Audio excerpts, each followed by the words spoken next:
దేశం కోసం, ధర్మం కోసం, దేశం అంటే మాకే భక్తి ఉందనే ఈ చంకల బాదుకునే ఈ వెర్రి బ్యాచ్ అంతా కూడా ఈ రోజు క్రైస్తవ్యాన్ని దూషిస్తుంది, క్రైస్తవ్యాన్ని తప్పుబడుతుంది. అసలు భారతదేశ కీర్తి ప్రతిష్టలు ప్రపంచ దేశాలకు చాటి చెప్పడంలో క్రైస్తవుల పాత్ర ఎక్కువ ఉందన్న సంగతి ఈ మతోన్మాదులందరికీ తెలియాలి.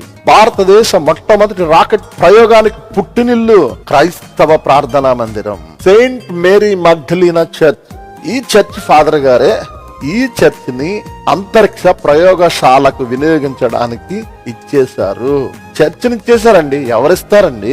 పరిశుద్ధ స్థలముగా వారు ఆరాధించుకునే ప్రార్థనా మందిరాన్ని అంతరిక్ష ప్రయోగాలు చేయడానికి, రాకెట్ లాంచ్ చేయడానికి ఇవ్వలేరు. ఎందుకంటే పవిత్ర స్థలముగా, పరిశుద్ధ స్థలముగా, దేవుని మందిరముగా భావించే దానిని ఇవ్వడానికి ఇష్టపడరు. కానీ 1963 మొట్టమొదటిసారిగా రాకెట్ ని లాంచ్ చేశారు. ఆగస్టు నెలలో మన భారతదేశ తొలి ఖగోళ శాస్త్రవేత్త పితామహుడని పిలువబడే విక్రమ్ సారాభాయ్ గారి నేతృత్వంలో విక్రమ్ ఎస్ అని రాకెట్ ను లాంచ్ చేశారు. మొట్టమొదటి తుంబా ఈక్వటోరియల్ రాకెట్ లాంచింగ్ స్టేషన్ ఈ చర్చ్ ప్రాంగణం నుండి రాకెట్ ని మొట్టమొదటిగా భారతదేశం లాంచ్ చేసిందంటే భారతదేశ మొట్టమొదటి రాకెట్ ప్రయోగానికి పుట్టినిల్లు ఏది? క్రైస్తవ ప్రార్థనా మందిరం చర్చ్. భారతీయ కీర్తి ప్రతిష్టలు ప్రపంచానికి చాటి చెప్పడంలో క్రైస్తవుల పాత్ర ఎక్కువ ఉందండి, ఎక్కువ ఉంది.